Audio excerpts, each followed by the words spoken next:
ফিরছি Sunday suspense, কান টান উত্তেজনা। আচ্ছা, তারপর কি হলো?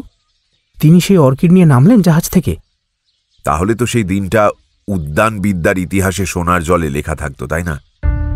অর্কিডের বদলে রিচার্ড টিলম্যান দেশে ফিরলেন উন্মাদ রোগ নিয়ে। জাহাজ ডকে ভিড়বার পর মুহূর্তেই একটা পুলিশের বোট জাহাজের গায়ে গিয়ে লাগলো। বেশ কিছুক্ষণ পরে সেই বোটে চেপেই বন্দরে পা রাখলেন রিচার্ড টিলম্যান। তার চোখে উন্মাদের দৃষ্টি। সানডে সাসপেন্স ক্লাসিক্সে আজ শুনবেন সৈকত মুখোপাধ্যায়ের লেখা গল্প অর্কিড রহস্য। সৈকত মুখোপাধ্যায়ের জন্ম 1963 সালে হুগলি জেলার উত্তরপাড়ায়। কলকাতা বিশ্ববিদ্যালয় থেকে ইংরেজি সাহিত্যে স্নাতকোত্তর উপাধি লাভের পর সরকারি আধিকারিক হিসেবে তিনি কর্মজীবন শুরু করেন। বর্তমানে ওয়েস্ট বেঙ্গল রেভিনিউ সার্ভিসেসের যুগ্ম মহাধ্যক্ষ। তাঁর লেখা প্রথম গল্পটি প্রকাশিত হয় রবিবাসরীয় আনন্দবাজার পত্রিকায় 2006 সালে। আজকের গল্পটি প্রথম প্রকাশিত হয়েছিল 2017 সালে পত্রভারতী থেকে। এই গল্পটি সানডে সাসপেন্সে প্রথম প্রচারিত হয় 1 মে 2022 সালে। শুরু হচ্ছে অর্কিড রহস্য।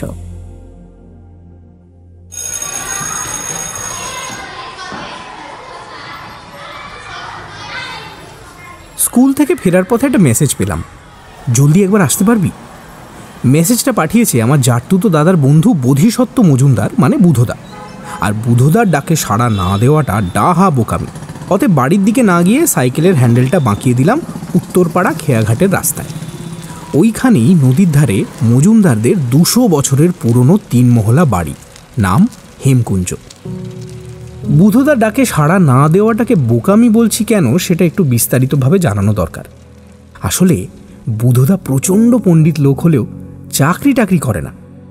ওর একটা বেশ অসাধারণ পেশা আছে, অ্যান্টিক হান্টিং, মানে প্রাচীন এবং দুষ্প্রাপ্য সব জিনিস খুঁজে বার করা। অ্যান্টিকের খোঁজে ওকে নানান জায়গায় ঘুরে বেড়াতে হয়। এই হয়তো দুষ্প্রাপ্য পুঁথির সন্ধানে লাদাখের কোনো বৌদ্ধ গুম্ফায় ঘুরে এলো, তো 15 দিন বাদেই শুনলাম মারমাগাঁও চলে গেছে জলের তলা থেকে উদ্ধার হওয়া 150 বছরের পুরনো জাহাজের লণ্ঠন কিনতে। সবসময় যে সাংঘাতিক মূল্যবান কিছু খুঁজে পায় তা হয়তো নয়, কিন্তু নিজেই বলে দারুণ রোমাঞ্চকর সব অভিজ্ঞতার সম্মুখীন হয়। নানান রকম মানুষের সঙ্গেও আলাপ হয়, আর তাইতেই ওর আনন্দ। সেই হিসেবে অ্যান্টিক হান্টিংকে ওর পেশা না বলে নেশা বললেও ভুল হবে না। ইদানিং আমার স্কুলে ছুটি টুটি থাকলে বুধদা ওর অভিযানে আমাকে সঙ্গী করে নিয়ে যায়। আসলে আমার মানসিকতাটাও বুধদার সঙ্গে বেশ খাপ খায়। আমিও অ্যাডভেঞ্চার ভালোবাসি দুর্গম অথচ সুন্দর জায়গায় বেড়াতে। এবার নিশ্চয়ই বুঝতে পারছো কেন বুধদার মেসেজ পেয়েই ওর বাড়ির দিকে দৌড়লাম। এই রে, দেখেছ, কথায় কথায় নিজের পরিচয়টাই দিতে ভুলে গেছি। আমার ভালো নাম মাল্যবান মিত্র, ডাকনাম রুবিক। বয়স 16, উত্তরপাড়া গভর্নমেন্ট স্কুলে ক্লাস 11-এ পড়ি। পেস বল করি, স্কুলের স্কাউট টিমের ক্যাপ্টেন, এবং গত বছরই শুশুনিয়া পাহাড়ে মাউন্টেনিয়ারিংয়ের বেসিক কোর্স করে এসছি। সাইকেলটা হেমকুঞ্জের দুর্গা দালানের থামে হেলান দিয়ে রেখে উঠোন পেরিয়ে সিঁড়ি ভাঙতে শুরু করলাম। এত বড় বাড়িতে বুধদার বাবা, মা আর ওর কাকার ফ্যামিলি সব মিলিয়ে মাত্র 8 জন লোক থাকে। মজুমদার পরিবারের বাকি সব লোকজন সারা পৃথিবীতে ছড়িয়ে গেছে। আমি সিঁড়ি দিয়ে ইচ্ছে করেই আস্তে আস্তে উপরে উঠছিলাম আর দেখছিলাম ল্যান্ডিংয়ে রঙিন কাঁচ বসানো বিশাল ফ্রেঞ্চ উইন্ডোর মধ্যে দিয়ে রোদ্দুরটা কেমন রঙিন হয়ে আমার গায়ের ওপর এসে পড়ছে। হাতের নিচে এই কাঠের রেলিংটাও কি কম আশ্চর্যের। 200 বছর ধরে ব্যবহারের পরেও তার জেল্লা এতটুকু নষ্ট হয়নি। কিংবা সিঁড়ির মাথার কাছে রাখা ওই পেতলের নটরাজ মূর্তিটা। সিঁড়ি যেখানে শেষ হচ্ছে সেখান থেকেই শুরু হচ্ছে সাদা কালো মার্বেল পাথরের টালি বসানো বিশাল টানা বারান্দার কার্নিশে কাঠের জাফরি, যার মধ্যে দিয়ে মেঝের ওপর চিরুনির মতো রোদ্দুর এসে পড়েছে। ঢালাই লোহার কারুকার্য করা রেলিংয়ের ফাঁক দিয়ে দেখা যাচ্ছে ভাগীরথী নদী। এই বারান্দারই শেষ প্রান্তে বুধদার ঘর। সেই ঘরের প্রধান দ্রষ্টব্য একটি ব্রিটিশ আমলের সিলিং ফ্যান, যেটার 4টে ব্লেডের সবগুলোই কাঠের তৈরি। তাছাড়া রয়েছে একটা ধুতরো ফুলের মতো চোঙাওয়ালা গ্রামোফোন। দুটো জিনিসই এখনও দিব্যি চালু অবস্থায় রয়েছে। ওই ফ্যান কিংবা গ্রামোফোনেরই সমবয়সী একটি মহগনি কাঠের পালঙ্কের উপর আমাদের অতি আধুনিক বুধদা ফেডেড ডেনিম আর টি শার্ট পরে বসেছিল। পাশে অ্যাপেলের ল্যাপটপটা ভাঁজ করে রাখা আছে। বুধদার কোলে যথারীতি একটা মোটা বই। বুধদা আমাকে মাঝে মাঝে বোঝানোর চেষ্টা করে যে পেশাগত কারণেই ওকে এত পড়াশুনো করতে হয়। বলে, অ্যান্টিকের তালিকায় কোন জিনিস যে আসবে আর কোন জিনিস যে আসবে না তা তো আর কোনো ঠিক নেই। সাহিত্যিকের কলম থেকে বিজ্ঞানীর যন্ত্রপাতি, রাজমুকুট থেকে নস্যিদানি সবই অ্যান্টিক হতে পারে যদি তার গায়ে ইতিহাসের গন্ধ লেগে থাকে। এই যে গত বছর মুম্বাইয়ের কোলাবা দেবী রোড দিয়ে হেঁটে যাওয়ার সময় হঠাৎই দেখলাম কয়েকটা বাচ্চা ছেলে একটা বাড়ির রোয়াকে বসে একটা কাঠের বাক্সের মতন কি একটা জিনিস নিয়ে খেলছে। আমার যদি ক্যামেরা সম্বন্ধে একটু জ্ঞান না থাকতো তাহলে কি আমি ধরতে পারতাম যে ওটা 1896-এর লুমিয়ার কোম্পানির মুভি ক্যামেরা? একইভাবে চাইবাসা বেড়াতে গিয়ে একটা ভাঙা বাড়ির গ্যারেজে দেখেছিলাম 1929-এর ফোর্ড গাড়ি, মানে যাকে বলে ভিনটেজ কার। গাড়িটার কাপড়ের হুডের ওপর ওই বাড়ির বাসিন্দারা বাচ্চার কাঁথা শুকোতে দিয়েছিল। তো সেই গাড়ি কলকাতা এনে সারিয়ে তোলার পর হায়দ্রাবাদের রুস্তম দোরাবজি 15 লাখ টাকা দিয়ে আমার কাছ থেকে কিনে নিয়ে গেলেন। সেই জন্যই বুঝলি রুবিক, আমাদের এই লাইনে ফ্রম আলপিন টু এলিফেন্ট সব বিষয়ই একটু আধটু জ্ঞান থাকা দরকার। বুধদা আমাকে যতই এইসব বোঝানোর চেষ্টা করুক, আমি খুব ভালো করেই জানি অ্যান্টিকের ব্যবসা না করে ও যদি তেজপাতাও বিক্রি করত তাহলেও একইভাবে বইয়ের মধ্যে মুখ গুজে সময় কাটাতো। জ্যাঠাইমা বলেন ছোটবেলা থেকেই ও এইরকম। তখন তো আর ব্যবসা ট্যাবসা কিছু করতো না। তাহলে আমাকে ঘরে ঢুকতে দেখে বুধদা বইটা নামিয়ে রেখে সোজা হয়ে বসল। তারপর একটু কৈফিয়তের সুরেই বলল, তোকে আর্জেন্ট কল দিলাম কেন জানিস? গত প্রায় মাসখানেক ধরে লন্ডন থেকে এক সাহেব টেলিফোনে ইমেলে খুব ঝোলাঝুলি করছে ওর সঙ্গে মেঘালয়ের কোন এক জঙ্গলে যাওয়ার জন্য। তো সাহেবের নাম গেব্রিয়েল টিলম্যান, আমাকে অবশ্য বলল গ্যাবি বলে ডাকতে। এবার গ্যাবির মেঘালয়ে যাওয়ার কারণটা কিন্তু বেশ ইন্টারেস্টিং। 100 বছর আগে ওর এক পূর্বপুরুষ নাকি ওই জঙ্গলে গিয়েছিলেন। রিসেন্টলি সেই যাত্রাপথের বিবরণ সমেত ডায়েরি খুঁজে পেয়েছে গ্যাব্রিয়েল। এখন দাদুর পদাঙ্ক অনুসরণ করে ও সেখানে যেতে চায়। বলল এর বাইরেও নাকি আরও গল্প আছে, আমি যদি ওর সঙ্গী হতে রাজি থাকি তাহলে মুখোমুখি বসে শোনাবে। আমি রাজি হয়েই গেলাম বুঝলি। আসলে গ্যাব্রিয়েল আমার স্কুলের বন্ধু তীর্থঙ্করের পরিচিত। তীর্থ এখন লন্ডনে থাকে। সেই ওকে বলেছে কলকাতায় গিয়ে বোধিসত্ত্ব মজুমদারের সঙ্গে দেখা করো, জঙ্গল টঙ্গল ওর চেয়ে ভালো কেউ চেনে না। সেই গ্যাব্রিয়েল একটু বাদেই আসবে, তাই ভাবলাম তুইও শোন ও কি বলে। তারপর যদি তোর অসুবিধা না থাকে তাহলে। এই আর কি ভালো লাগে না বুধদা, অসুবিধা আবার কি? কাল থেকে তো গরমের ছুটি পড়ে যাচ্ছে, তুমি মেঘালয় গেলে আমিও যাচ্ছি। ঠিক তখনই হেমকুঞ্জের একতলার দালানে ডিং ডং শব্দে কলিং বেল বেজে উঠল। বুধদা জানলার ধারে গিয়ে দাঁড়ালো। ওখানে দাঁড়ালে বাড়ির সদর দরজাটা দেখা যায়। সেই দিকে একবার তাকিয়ে বুধদা বলল, গ্যাব্রিয়েল সাহেব এসে গেছে দেখছি, চল নিচে নামি। একতলায় নেমে আমি আর বুধদা বাড়ির ভেতর দিক থেকে বৈঠকখানায় ঢুকলাম। মজুমদার বাড়ির হেল্পিং হ্যান্ড কানাইদা ইতিমধ্যেই গ্যাব্রিয়েল টিলম্যানকে সদর দরজা খুলে সোফায় বসিয়েছিল। আমাদের দেখে গ্যাব্রিয়েল উঠে দাঁড়িয়ে দিব্যি দুহাত জড়ো করে বাঙালি কায়দায় নমস্কার করল। বুধদা আমার সঙ্গে টিলম্যানের আলাপ করিয়ে দিল আমার ভ্রমণ সঙ্গী বলে। দেখলাম গ্যাব্রিয়েলের বয়স বুধদার আশেপাশেই হবে, মানে ওই 30-32 আর কি। ছিপছিপে চেহারা, নীল চোখ, ঘাড় অবধি লুটিয়ে পড়া সোনালি চুল আর একই রঙের হালকা দাড়ি। গ্যাবির পোশাকটাও ওর চেহারার সঙ্গে দিব্যি মানিয়েছে। জিন্সের প্যান্ট আর গেরুয়া রঙের সুতির পাঞ্জাবি, ঠিক যেন মনে হচ্ছে বিদেশি বাউল। কানাইদা শ্বেতপাথরের গ্লাসে করে 3 গ্লাস বরফ ঠান্ডা ঘোলের শরবত এনে আমাদের সামনে নামিয়ে রাখল। এই এপ্রিলের দুপুরে কলকাতা থেকে উত্তরপাড়া অবধি আসতে আসতে গ্যাবির নিশ্চয়ই ভালো রকম তেষ্টা পেয়ে গিয়েছিল। এক চুমুকে শরবতটা শেষ করে সে একটা তৃপ্তির নিঃশ্বাস ফেলল। তারপর বুধদাকে প্রশ্ন করল, কোথা থেকে শুরু করব বোধিসত্ত্ব? একেবারে গোড়া থেকে। বেশ, আমরা টিলম্যানরা ইংল্যান্ডের খুব পুরনো বংশ, তবে স্বীকার করে নেওয়া ভালো তথাকথিত আভিজাত্য ব্যাপারটা আমাদের রক্তে নেই। আমরা বংশানুক্রমে আর্ল অফ নরফোকের বাগানের মালিক। আর্লদের যে বিশাল প্রাসাদ নাম শুনে থাকবে, অ্যারেন্ডেল কাসেল, সেই কাসেলের লাগোয়া একারের পর একর ফল আর ফুলের বাগান কয়েকশো বছর ধরে আমরাই দেখাশোনা করছি। ওই বাগানের চৌহদ্দির মধ্যেই আমাদের ভিক্টোরিয়ান আমলের পাথরের তৈরি কোয়ার্টার। সেটাও তোমাদের এই বাড়িটার মতনই পুরনো। তুমি নিজে যেহেতু একটা প্রাচীন প্রাসাদে বাস করো, তাই তুমি নিশ্চয়ই জানো এরকম বাড়িতে কখনো কখনো এমন একটা লুকোনো জায়গা বেরিয়ে পড়ে যার অস্তিত্ব আগে কোনোদিন কেউ জানতো না। মাস তিনেক আগে সেইভাবেই একটা বহু পুরনো আলমারি সারাতে গিয়ে তার ড্রয়ারের ভেতরে একটা চোরা কুঠুরি বেরিয়ে পড়ল। চোরা কুঠুরির মধ্যে ছিল একটা ডায়েরি, রিচার্ড টিলম্যানের ডায়েরি। তোমাকে তো আগেই বলেছি তিনি ছিলেন আমার দাদুর দাদু। তো আমার এই বৃদ্ধ প্রপিতামহের গল্প জ্ঞান হওয়ার পর থেকেই বাড়ির গুরুজনদের মুখে শুনে আসছি। অদ্ভুত মানুষ ছিলেন তিনি। ইংল্যান্ডে বরাবরই বাগান করাটাকে একটা বড় আর্ট হিসেবে মানা হয়, সে কথা নিশ্চয়ই জানো। রিচার্ড টিলম্যান ছিলেন সেই আর্টের সবচেয়ে বড় আর্টিস্ট। তখন আফ্রিকা আর এশিয়ার কলোনিগুলোতে ব্রিটিশ সাম্রাজ্য ভালো রকম জাঁকিয়ে বসেছে।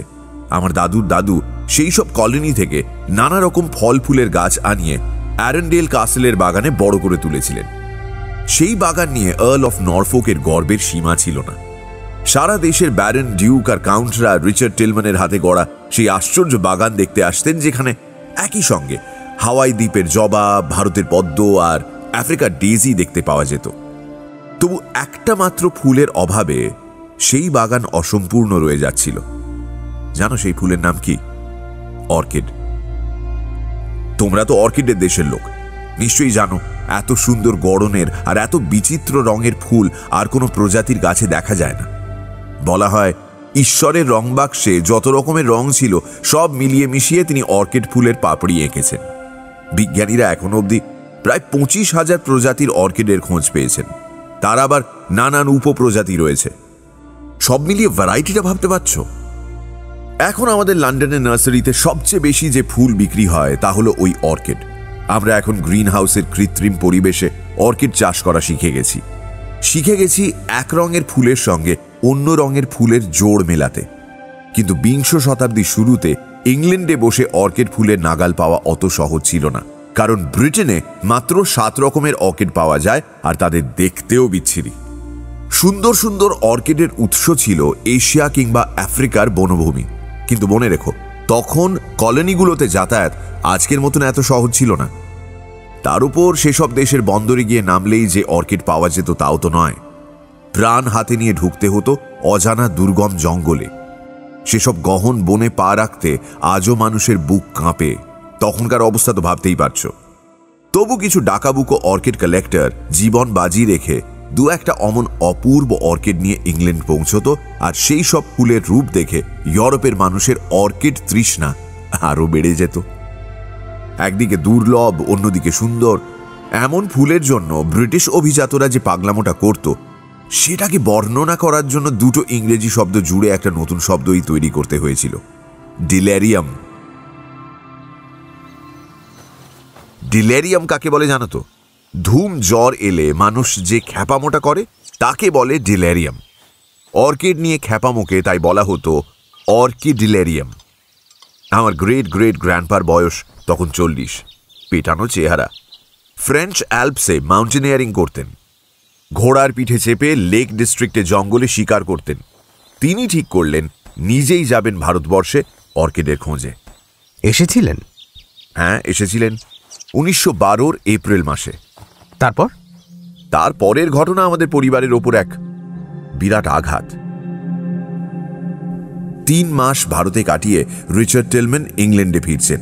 যাত্রীবাহী জাহাজ HMV সিগাল পোর্টসমাথ বন্দরে ভিড়বে 19 অগস্ট। তার বহু আগেই তিনি কলকাতা থেকে লন্ডনের রয়্যাল হর্টিকালচার সোসাইটিতে টেলিগ্রাম পাঠিয়েছেন পৃথিবীর দুর্লভতম অর্কিডটি নিয়ে তিনি দেশে ফিরছেন। একই ভাষায় টেলিগ্রাম পাঠিয়েছেন তার মালিক আর্লকে আর আমার গ্রেট গ্রেট গ্র্যান্ডমা ক্যাথরিন টিলম্যানকে। সবাই অধীর আগ্রহে অপেক্ষা করছে কখন সিগাল নামে জাহাজটা পোর্টসমাথ বন্দরে ঢোকে। কিছু মনে করো না, একটু বাধা দিচ্ছি। তার সংগৃহীত সেই দুর্লভতম অর্কিডটা কেমন ছিল সে ব্যাপারে রিচার্ড টিলম্যান টেলিগ্রামে কিছু লেখেননি? গ্যাবি একটুক্ষণ চুপ করে রইল। খুব অবিশ্বাস্য কোনো কথা বলবার আগে কোনো মানুষ যেরকম দ্বিধায় ভোগে, সেও মনে হলো সেই রকম এক দ্বিধায় ভুগছে। লিখেছিলেন তিনি সংগ্রহ করেছেন ব্ল্যাক অর্কিড। জানো বোধ হয় কালো অর্কিডের খোঁজে গত 150 বছর ধরে সারা পৃথিবীর অর্কিড হান্টাররা বৃথায় দৌড়ে বেড়াচ্ছে। হ্যাঁ, আমার দাদুর দাদু অ্যারেন্ডেল কাসেলের বাগানের মালি রিচার্ড টিলম্যান সেই কালো অর্কিড খুঁজে পেয়েছিলেন, আর অন্য কোথাও নয়, তোমাদের এই ভারতবর্ষে। আজ তোমরা যাকে মেঘালয় বলো, সেই মেঘালয়ের এক গহন জঙ্গলে। তিনি এমনকি হর্টিকালচার সোসাইটির বিজ্ঞানীদের বলেছিলেন যে পরের সপ্তাহে লন্ডনে যে ফ্লাওয়ার শো আছে সেখানে তিনি সেই কালো অর্কিডকে জনসমক্ষে বার করবেন। প্রদর্শনযোগ্য ফুলের তালিকায় সেই কালো ফুলের এন্ট্রি যেন করা হয় টিলম্যানিয়া রুডিরোপিয়া এই নামে। বুঝতেই পারছো, তিনি তার প্রিয় ফুলটার একটা বৈজ্ঞানিক নামকরণও করে ফেলেছিলেন, টিলম্যানিয়া রুডিরোপিয়া। গ্যাব্রিয়েল টিলম্যানের এই কথায় আমি আর বুধদাও হতচকিত হয়ে বসে রইলাম। আমরা দুজনেই জানতাম প্রত্নতাত্ত্বিকদের চূড়ান্ত স্বপ্ন যেমন সোনার শহর এলডোরাডোর হদিশ খুঁজে বার করা, তেমনি সারা পৃথিবীর পুষ্পপ্রেমীদের স্বপ্ন কালো অর্কিডের দেখা পাওয়া। এ এমনই এক ফুল যা কেউ চোখে দেখেনি, অথচ সকলেই তার অস্তিত্বে বিশ্বাস করে। হয়তো বাকি সমস্ত রঙের অর্কিড খুঁজে পাওয়া গেছে বলেই তারা বিশ্বাস করে যে কোথাও না কোথাও কালো অর্কিডও রয়েছে।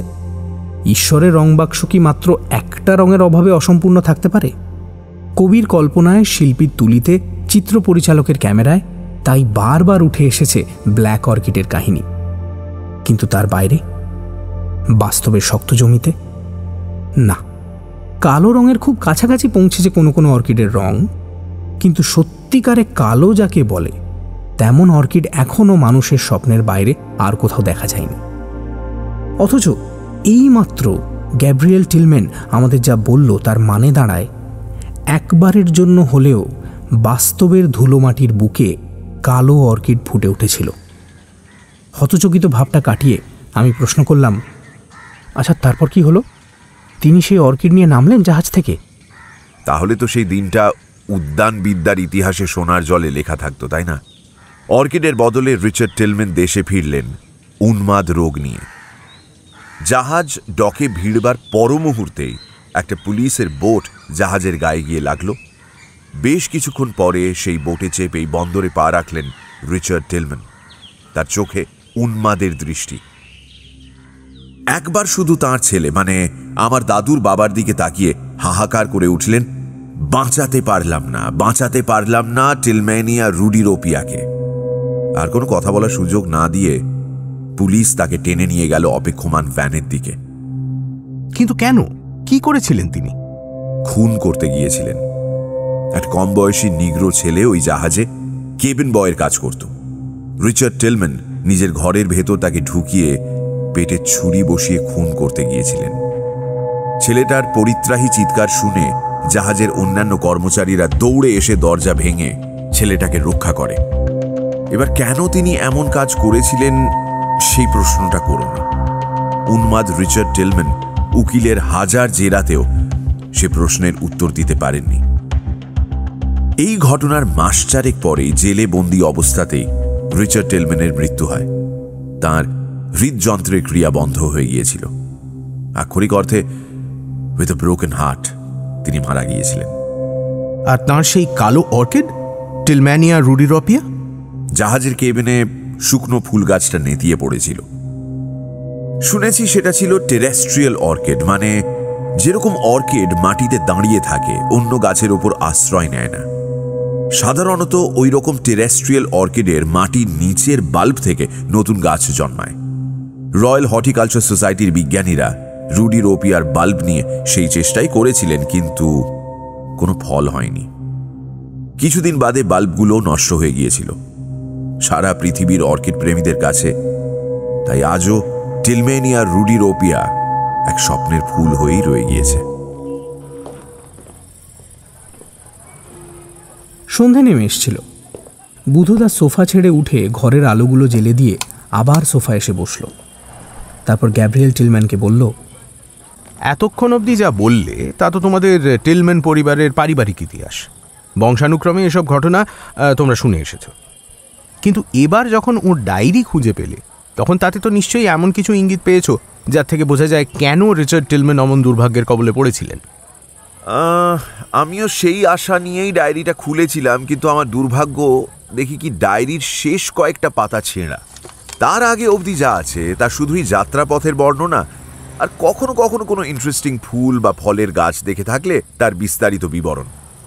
অবশিষ্ট শেষ পাতাটায় যে এন্ট্রি আছে সেখানে রিচার্ড টিলম্যান লিখছেন, কাল নিহাংদের গুহা মন্দিরে যাব। গাঁও বুড়োরা বলছে ওই গুহার ভেতরেই এককালে জন্ম নিত কালো অর্কিডের গাছ, কিন্তু বহু বছর হয়ে গেল সেই গাছ আর জন্মায় না। বোঝাই যাচ্ছে রিচার্ড টিলম্যান পরের দিন সেই গুহা মন্দিরে গিয়েছিলেন। গাঁও বুড়োদের কথাকে মিথ্যে প্রমাণিত করে ব্ল্যাক অর্কিড ফুটেছিল এবং রিচার্ড টিলম্যান সেই ফুল শুধু দেখতে পেয়েছিলেন তাই নয়, ফুল শুদ্ধ গাছ নিয়ে ইংল্যান্ড পর্যন্ত রওনা হয়েছিলেন। কিন্তু এরপর কি ঘটেছিল যার ফলে একটা সুস্থ মানুষ পাগল হয়ে যেতে পারে? ডায়েরির শেষ পাতাগুলো রিচার্ড ছিঁড়ে ফেলায়, সেটা আর জানতে পারলাম না। কিন্তু একটা জিনিস ভেবে দেখো, 100 বছর আগে তিনি যে ফুল খুঁজে পেয়েছিলেন সেই ফুল তো আজ আর সেখানে নাও থাকতে পারে। বনের ফুল, বনের প্রজাপতি, এরা পরিবেশের সামান্য হেরফেরের সঙ্গেই কিন্তু বিলুপ্ত হয়ে যায়। আর গত 100 বছরে পৃথিবীর পরিবেশ তো আমূল বদলে গিয়েছে।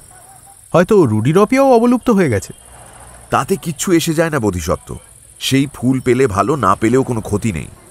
আমার কাছে এই যাত্রা হবে একটা তীর্থযাত্রার মতন। আমার এক হতভাগ্য পূর্বপুরুষের প্রতি আমার সামান্য শ্রদ্ধার্ঘ। হঠাৎ টেবিলের উপর ঝুঁকে পড়ে গ্যাবি বুধদার হাত দুটো জড়িয়ে ধরল। তুমি আমাকে সাহায্য করো বোধিসত্ত্ব। এই পথের মধ্যে এমন অনেক জায়গা রয়েছে আমি খোঁজ নিয়ে দেখেছি যেখানে এখনো সভ্য মানুষের পায়ের ছাপ পর্যন্ত পড়েনি। তোমার মতন একজন দক্ষ গাইড ছাড়া আমি একা এই জার্নি কমপ্লিট করতে পারবো না। বুধদা মাথাটা নিচু করে একটুক্ষণ ভাবল, তারপর বলল, সত্যি কথা বলতে কি, প্ল্যানটা আমার কাছেও খুব লোভনীয়। অজানা পথে না জানি কি খোঁজে যাত্রা। ঠিক আছে গেব্রিয়েল, আমি তোমার সঙ্গে যাচ্ছি। আমি নই, আমরা, আমার এই ভাইটাও আমার সঙ্গে যাবে। গ্যাবি তো শুনে খুব খুশি। আমার সঙ্গে হ্যান্ডশেকটা করে একেবারে একাকার। বুধদা কাজের কথায় ফিরল।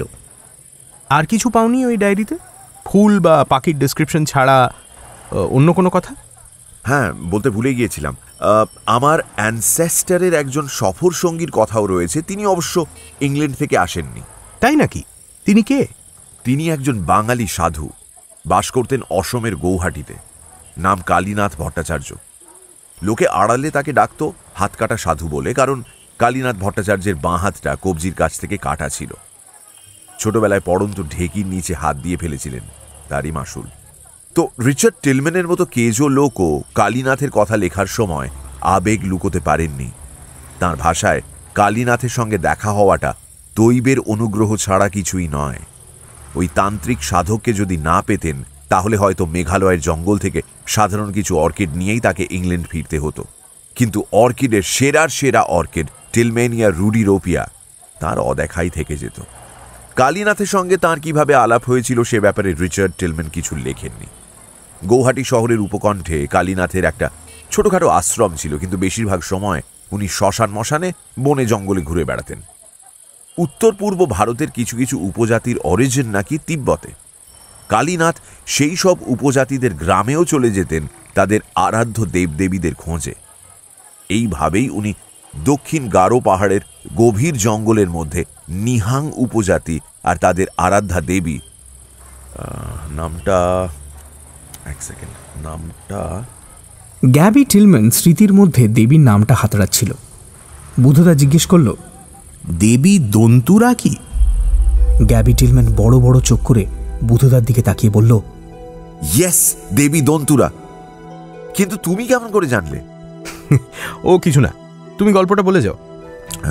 হাতকাটা সাধু, হ্যাঁ যেটা বলছিলাম, রিচার্ড টিলম্যানের সঙ্গে গল্পে গল্পে কালীনাথ বলে ফেলেছিলেন ওই দন্তুরার মন্দিরের আশেপাশে তিনি যেমন বুনো ফুলের বাহার দেখেছেন, এতদিন বনে জঙ্গলে ঘুরে আর কোথাও তেমনটা দেখেননি। সেসব ফুলের গাছ নাকি অন্য গাছের ডালের ওপর বাসা বাঁধে। ফুল সম্বন্ধে অভিজ্ঞ রিচার্ড কালীনাথের বর্ণনা শুনেই বুঝতে পেরেছিলেন যে কালীনাথ যে ফুলের কথা বলছেন তা অর্কিড ছাড়া আর কিছুই নয়। তিনি কালীনাথকে হাতে পায়ে ধরে রাজি করিয়েছিলেন তাকে ওই নিহাং গ্রামে নিয়ে যাওয়ার জন্য। কিন্তু কালো অর্কিড দেখতে পাওয়ার কথা তিনি তখনও স্বপ্নেও ভাবেননি। কালীনাথ রিচার্ডের প্রস্তাবে রাজি হয়ে গিয়েছিলেন। তিনি ঘোর বনের মধ্যে দিয়ে রিচার্ডকে পথ দেখিয়ে নিয়ে গিয়েছিলেন নিহাংদের গ্রামে। আর সেই গ্রামের কাছেই রিচার্ড তার সেই দুর্লভ অর্কিড খুঁজে পেয়েছিলেন। কিন্তু আমরা এখন সেই গ্রাম খুঁজে পাবো কেমন করে? দেখেছ, ডায়েরিটা নিয়ে পথে পথে ঘোরা নিরাপদ হবে না বলে একটা স্ক্যান্ড কপি নিয়ে এসেছিলাম, সেটা তোমাকে দিতেই ভুলে যাচ্ছিলাম। এই না। বুধদার হাতে একটা সিডি ধরিয়ে দিয়ে গ্যাব্রিয়েল টিলম্যান বলল, তুমি ডায়েরিটা পড়ো বোধিসত্ত্ব। আমার মনে হয় রিচার্ড টিলম্যান যেভাবে পথের হদিশ রেখে গেছেন তাতে নিহাং গ্রামের রুট ম্যাপ বানিয়ে ফেলতে তোমার খুব একটা অসুবিধা হবে না। দরকার হলে গুগল আর্থের সাহায্য নিতে পারো। ট্যুর প্রোগ্রাম বানিয়ে আমাকে ফোন করো। খরচের জন্য ভেবো না, ওটা আমি বহন করব। বুধদাও সোফা ছেড়ে উঠে দাঁড়িয়েছিল। গ্যাবির এই কথা শুনে মুচকি হেসে ওর পিঠে হাত রেখে বলল, তা আবার হয় নাকি?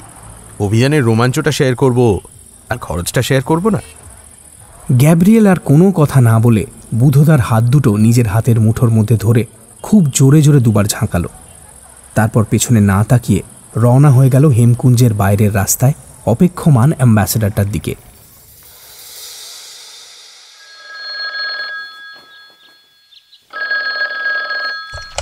পরদিন সকালেই বুধদা ফোন করে বলল, রিচার্ড টিলম্যানের সেই সাফারির ম্যাপ স্টাডি করলাম, বুঝলি রুবিক? লোকটা কোথায় গিয়েছিল জানিস? গারো পাহাড়ে।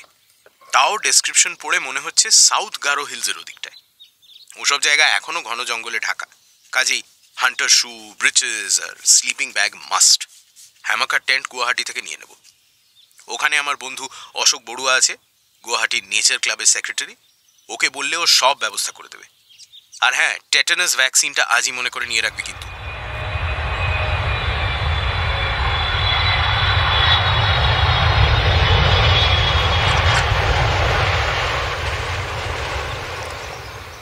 প্ল্যান মতন তার পরের দিন আমরা প্লেনে গুয়াহাটি পৌঁছলাম। এখানে আমাদের সাফারির সাজ সরঞ্জাম জোগাড় করার জন্য 2 দিন থাকতে হবে। বিকেলের দিকে বুধদার বন্ধু সেই অশোক বড়ুয়া হোটেলে বুধদার সঙ্গে দেখা করতে এলেন। চমৎকার হাসি খুশি মানুষ। কথা বলতে বলতে বুঝতে পারলাম মানস অভয়ারণ্যর দুষ্প্রাপ্য গোল্ডেন লঙ্গুর বা সোনালী হনুমান সংরক্ষণের ব্যাপারে ওনার একটা বিরাট অবদান রয়েছে। উনি না থাকলে চোরা শিকারীদের হাতে অমন সুন্দর প্রাণীটা শেষ হয়ে যেত। হোটেলের বারান্দায় বসে গল্প করতে করতে বুধদা হঠাৎই অশোক বড়ুয়াকে জিজ্ঞেস করল, হাত কাটা সাধু বলে কারুর নাম শুনেছ নাকি অশোক? কেন শুনবো না? হাত কাটা সাধুর আশ্রম তো মোটামুটি নাম করা জায়গা। কালীনাথ নামে এক তান্ত্রিকের প্রতিষ্ঠা করা 100 বছরের পুরনো কালী মন্দির আছে ওখানে। গত 100 বছরে ওই আশ্রম অনেক বড় হয়ে উঠেছে। কালীনাথের যে বংশধর এখন মন্দিরের প্রধান সেবায়িত, তার নাম প্রবীর ভট্টাচার্য। অশোক বড়ুয়া তখনই প্রবীরবাবুর সঙ্গে বুধদার টেলিফোনে কথাও বলিয়ে দিলেন। বুধদা তার সঙ্গে দেখা করতে চাইছেন শুনে তিনি বললেন, তাহলে এখনই চলে আসুন, ফাঁকাই আছি। অশোক বড়ুয়াই তার গাড়িতে চাপিয়ে আমাকে আর বুধদাকে হাত কাটা সাধুর আশ্রমে নিয়ে গেলেন। গ্যাব্রিয়েল আসতে চাইল না, ওর অনেক মালপত্র বাঁধা ছাদার কাজ বাকি ছিল। প্রবীরবাবুর মুখোমুখি বসে বুধদা রিচার্ড টিলম্যানের সঙ্গে কালীনাথের সেই জঙ্গল অভিযানের প্রসঙ্গ তোলাতে তিনি বেশ অবাক হলেন। বললেন, এত পুরনো কথা আপনি জানলেন কি করে? এশিয়াটিক সোসাইটির একটা পুরনো জার্নালে রিচার্ড টিলম্যানের লেখা ভ্রমণ কাহিনী থেকে আমরা কালীনাথের কথা জেনেছি। আচ্ছা, ওই অভিযান থেকে ফিরে কালীনাথ কোনো স্মৃতিকথা ধরনের কিছু লেখেননি? কিংবা তার কোনো গল্প ভট্টাচার্য পরিবারের মুখে মুখে চলে আসেনি? আসলে আমরা ওই দন্তুরা মন্দিরের এক্স্যাক্ট লোকেশনটা খুঁজছিলাম। তার রিচার্ড টিলম্যান কি তার ভ্রমণ কাহিনীতে একথা লিখতে ভুলে গেছেন যে তার উপকারী বন্ধুটি ওই অভিযান শেষ করে আর গুয়াহাটিতে ফিরে আসতে পারেননি? তার মানে? আমি আমার দাদুর মুখে যা শুনেছি তা হলো, ফেরার পথে তুরার জঙ্গলের মধ্যে শঙ্খচূড় সাপের কামড়ে কালীনাথ আগমবাগীশের মৃত্যু হয়েছিল। আশ্রম থেকে বেরিয়ে বেশ কিছুটা পথ গম্ভীর মুখে হাঁটার পর বুধদা আপন মনেই বলল, ডায়েরির শেষ পাতা কটার সঙ্গে এরকম আরো কত ইনফরমেশনই যে হারিয়ে গেছে কে জানে।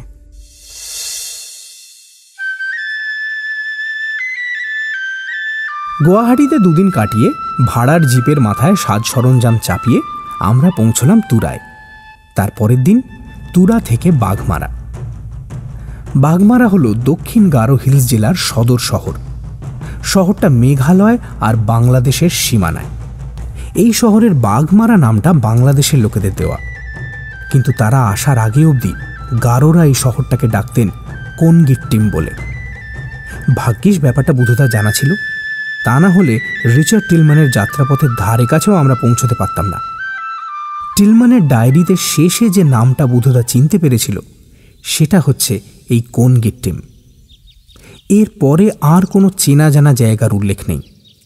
তবে একজন দক্ষ অভিযাত্রীর মতনই কোনগিট্টিম থেকে কবে কোন দিকে কতটা পথ হাঁটলেন এবং যেখানে পৌঁছলেন সেখানকার কিছু না কিছু ল্যান্ডমার্ক রিচার্ড টিলম্যান তার ডায়েরিতে লিখে রেখেছেন।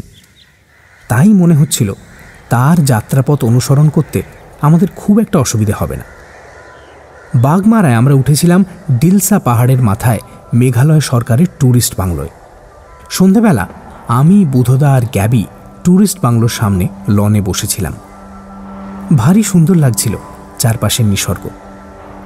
আমাদের এই বাংলোকে ঘিরে যতদূর চোখ যায় ততদূর অবধি শুধু গভীর বনে ঢাকা পাহাড়ের ঢেউ।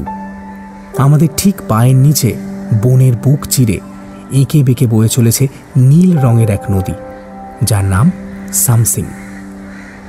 অন্ধকার আর একটু গাঢ় হতেই একটা অদ্ভুত হাওয়া বইতে শুরু করল। ঠাস বুনট গাছের পাতার ভেতর দিয়ে সেই হাওয়া বয়ে যাওয়ার ফলে একটা অদ্ভুত শব্দ উঠল, যেন অনেক দূরে কারা নিজেদের মধ্যে ফিসফিস করে কথা বলছে। এই হাওয়াটার একটা নাম আছে, গর্জ উইন্ড। সমস্ত বনের বাতাস যখন একটা গভীর নদী খাতের মধ্যে ঢুকে পড়ে তখন তার গতি এরকম বেড়ে যায়, তার চলার পথে ঝড় হয়ে ওঠে। গ্যাবি টিলম্যান ওর নিত্যসঙ্গী গিটারটা কোলের ওপর নিয়ে ক্লিফ রিচার্ডের সেই বিখ্যাত গানটা ধরল। এক আকাশ তারার নিচে বসে সেই গান শুনতে শুনতে গায়ে যেন কাঁটা দিয়ে উঠছিল।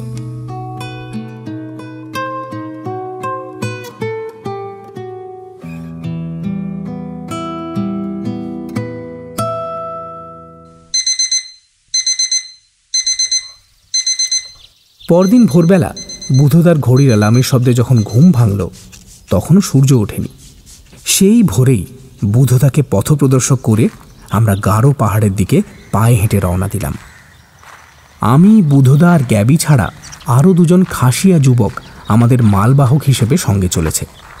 ওদের একজনের নাম টনি, আরেকজনের নাম অর্কু। টনি আর অর্কু দুজনেই ভালো হিন্দি বলতে পারে, সেটা একটা সুবিধে।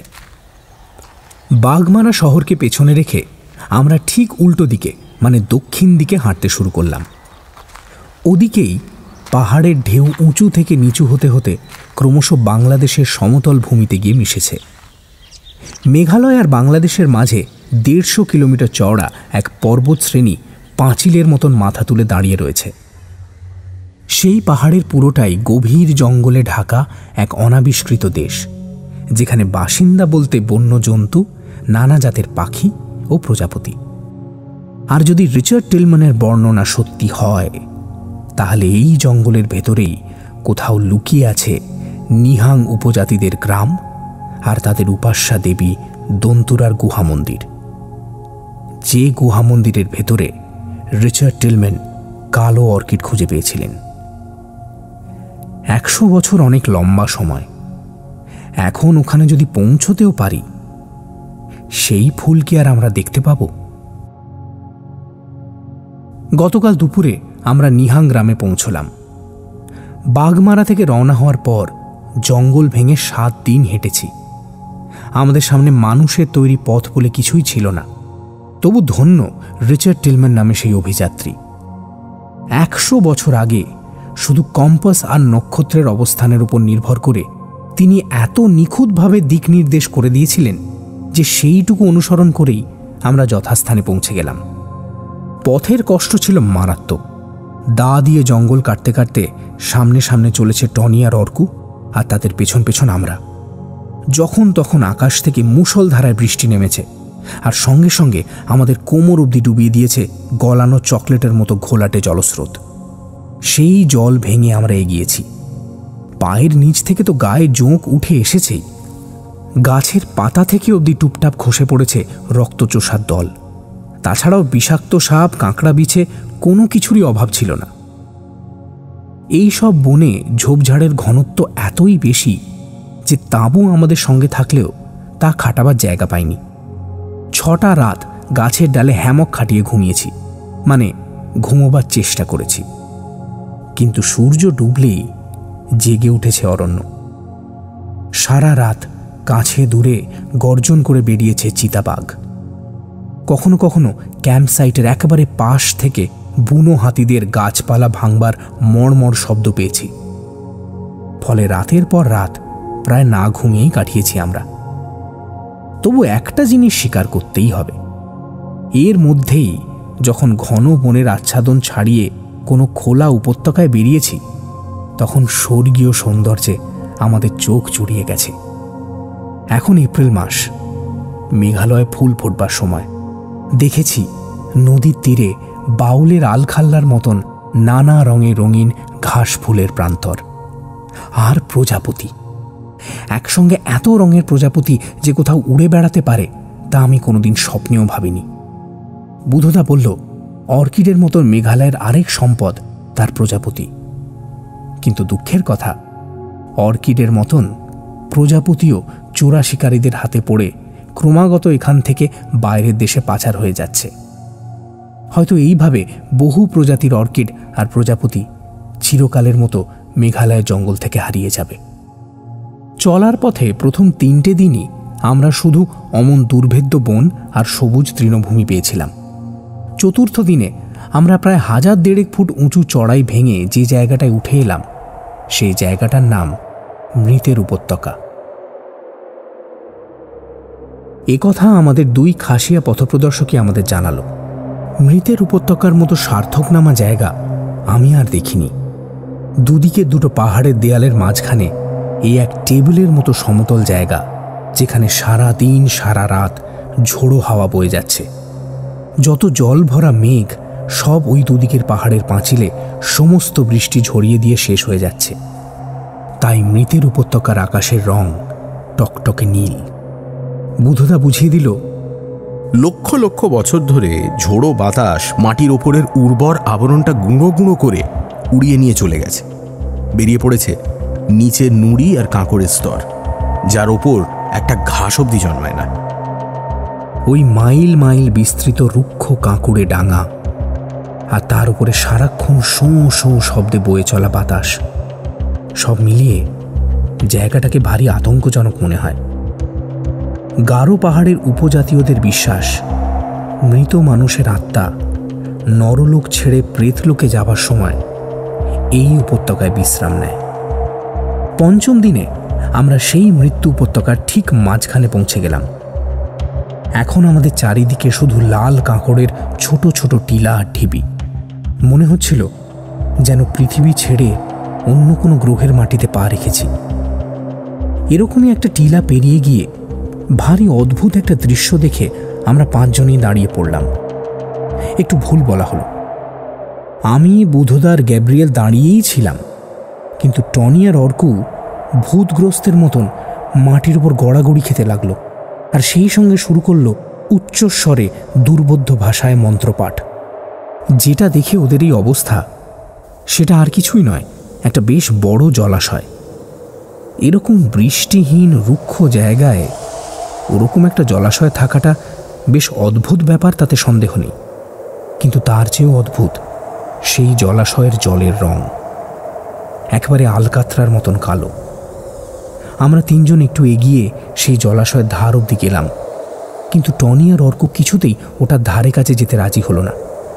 এই পুকুরটাকে গারো উপজাতির লোকেরা বলে চিরিমাক। ওদের বিশ্বাস, মৃত মানুষের আত্মারা প্রেত লোকে রওনা হবার আগে এই পুকুরে স্নান করে যায়। ওই কারণেই পুকুরটাকে সচক্ষে দেখে টনি আর অর্কুর অমন পাগলের মতো আচরণ। দন্তুরা দেবীর পবিত্র গুহার মতন এই মৃতের উপত্যকার কথা, চিরিমাকের কথা সবই রিচার্ড তার ডায়েরিতে লিখে গেছেন। কাজেই আমাদের কাছে এসব অজানা ছিল না। তবু ডায়েরির পাতায় পড়া এক জিনিস আর চাক্ষুষ দেখা আরেক জিনিস। সত্যি কথা বলতে কি, মৃতের উপত্যকার ওই বিশাল নির্জনতা আমাদের সকলের মনের উপরেই একটা চাপ সৃষ্টি করছিল। মনে হচ্ছিল কতক্ষণে এই অদ্ভুত জায়গাটা ছেড়ে বেরোবো, কতক্ষণে পৌঁছব নিহাং গ্রামে। টনি আর অর্কু মরে গেলেও সেই মৃতের উপত্যকায় তাঁবু খাটিয়ে রাত্রিবাস করতে রাজি হলো না। কাজেই সেদিন আমরা সারা রাত হাঁটলাম। খুব একটা অসুবিধে হচ্ছিল না, কারণ আকাশে বেশ বড় সড়ো একটা চাঁদ ছিল। শুধু রাত গভীর হলে যখন দূর থেকে হাড় হিম করে দেওয়া একটা কান্নার মতন আওয়াজ ভেসে এলো, তখন আমারও বুকের ভেতরটা কেমন খালি খালি লাগতে শুরু করলো। মনে হচ্ছিল আমার পা দুটো যেন মাটিতে গেঁথে গেছে। বুধদা আমাকে দু হাতে জড়িয়ে ধরে বলল, ভয় পাস না, ও কিছু নয়। বুনো কুকুরের পাল শিকার করতে বেরিয়েছে। দলবদ্ধ মানুষদের ওরা ভয় পায়, আমাদের ধারে কাছে আসবে না। তারপর ঠিক যখন ভোরের আলো ফুটি ফুটি করছে, তখনই আমরা সেই উপত্যকার কিনারে পৌঁছে গেলাম। দেখলাম পায়ের নিচে খাড়া পাহাড় নেমে গেছে প্রায় 1002 ফুট। নিচের সমতল ভূমি গভীর জঙ্গলে ঢাকা, ঠিক যেরকম জঙ্গল আমরা মৃত্যু উপত্যকায় উঠবার আগে পেরিয়ে এসেছিলাম। বুধদা বলল, যদি রিচার্ডের পথনির্দেশ ঠিক হয়, তাহলে আমাদের পায়ের নিচেই ওই জঙ্গলের মধ্যে লুকিয়ে রয়েছে নিহাং গ্রাম। এই কথা শুনে রাত জাগার কষ্ট কোথায় মিলিয়ে গেল। নতুন উদ্যমে আমরা দ্রুত উতরাই ভেঙে নিচে নামতে শুরু করলাম। জঙ্গলে যখন ঢুকলাম, তখন সকাল পেরিয়ে দুপুর হয়ে গেছে। দেখলাম একটা সরু পাহাড়ি নদী জঙ্গল ভেদ করে এগিয়ে চলেছে। বুধদা বলল, জলের উৎসের কাছাকাছি ছাড়া গ্রাম হয় না, কাজেই এই নদীর ধারাটাকে অনুসরণ করলেই আমরা নিহাং গ্রাম পেয়ে যাব। বুধদা ঠিকই বলেছিল। আর ঘণ্টাখানেক হাঁটতেই নদীর কিনারা থেকে জঙ্গলটা হঠাৎই অনেক দূরে সরে গেল। দেখলাম বালিতে ঢাকা সেই চওড়া তটভূমির ওপর খুব আদিম চেহারার কিছু কাঠের ঘর দাঁড়িয়ে রয়েছে। আমাদের দেখতে পেয়ে ওই গ্রামের অধিবাসীরা আমাদের ঘিরে ধরল। দেখলাম নিহাংদের চেহারা এখানকার গারো কিংবা খাসিয়াদের থেকে একেবারেই আলাদা। প্রথমত এরা বেশ লম্বা, গায়ের রংটাও হলদেটে নয়, শ্যামলা, নাক তীক্ষ্ণ, গালের হাড় দুটো উঁচু। বেশিরভাগ পুরুষেরই পরনে ওভারকোটের মতন ঢোলা পোশাক, মাথায় লোমশ টুপি, যার দুটো প্রান্ত কানের ওপর নেমে এসে আবার পাক খেয়ে ওপরে উঠে গেছে। ব্যাপারটা বুধদাও খেয়াল করেছিল। চাপা স্বরে বলল, রিচার্ড তার ডায়েরিতে নিহাংদের তিব্বতী অরিজিনের ব্যাপারে যা লিখেছে সেটা 100% সত্যি। এদের চেহারা আর পোশাক আশাক সবই তিব্বতীদের মতো। 1000 বছর এখানে কাটানোর পরেও কিছুই বদলায়নি। টনি আর অর্কু নিহাংদের ভাষা মোটামুটি বুঝতে পারছিল। ওরাই আমাদের দোভাষীর কাজ করল। আমরা নিহাংদের জানালাম যে আমরা দন্তুরার মন্দির দেখতে এসেছি। লোকগুলোর মধ্যে যে সবচেয়ে বয়স্ক, হয়তো সর্দার হবে, সে এই কথা শুনে বলল, ও মন্দির তো তোমরা এখানে আসবার সময় পেরিয়ে এসেছ। জঙ্গলের মধ্যে লুকিয়েছিল সেই মন্দির, তোমরা দেখতে পাওনি। ওই মন্দিরের ব্যাপারে শেষ কথা বলবে ওখানকার পুরোহিত। কোথায় সেই পুরোহিত? পুরোহিত ওই মন্দিরের কাছেই থাকেন। কি আর করা যাবে, আমরা আবার যেদিক দিয়ে এসেছিলাম সেই দিকে ফিরে চললাম। এবার আমরা পথের দুদিকে নজর রাখতে রাখতে চলেছিলাম, যাতে মন্দিরের কোনো চিহ্ন চোখ না এড়িয়ে যায়। সেই জন্যই বোধহয় ঘন গাছপালার ফাঁক দিয়ে সমাধি ভূমিটা দেখতে পেলাম। দেখলাম একটা বড় মাঠের মধ্যে সার দিয়ে দাঁড়িয়ে আছে বহু পাথরের স্তম্ভ। স্তম্ভগুলো বানাতে পাথরের সঙ্গে পাথর জোড়া হয়নি, কিন্তু সবকটাই এক পাথরের তৈরি, যাকে ইংরেজিতে বলে মোনোলেথ। কোনোটা খাড়া দাঁড়িয়ে রয়েছে, কোনোটা আবার মাটির ওপরে শোয়ানো। এদিককার অনেক উপজাতির মধ্যে মৃতের সমাধির ওপর এমন স্তম্ভ বানিয়ে দেওয়ার একটা রেওয়াজ আছে। খাড়া স্তম্ভগুলো পুরুষদের সমাধি আর আনুভূমিকগুলো নারীদের। গ্যাব্রিয়েল আমাদের পেছনে দাঁড়িয়েছিল। হঠাৎই সে আমাদের ছাড়িয়ে লম্বা লম্বা পা ফেলে একটা সমাধির দিকে এগিয়ে গেল। এটা কোনো নারীর সমাধি। গ্যাবি সেটার উপর ঝুঁকে পড়ে হাতের মুঠোয় কি যেন একটা তুলে নিল। তারপর উল্লসিত মুখে আমাদের দিকে ফিরে তাকালো, চিৎকার করে বলল, hey Rubik, see what I've got, a beautiful lamp. Gabby হাতটা উঁচু করে জিনিসটা আমাদের দেখালো। একটা ধাতুর তৈরি প্রদীপ। অনেক পুরনো বলে রংটা কালচে হয়ে গেছে। সত্যি জিনিসটা ভারী সুন্দর। কঠিন ধাতু দিয়ে যেমন সূক্ষ্ম কারুকাজ করা যায় তা না দেখলে বিশ্বাস হয় না। ঠিক সেই সময়ই তীরটা ছুটে এলো।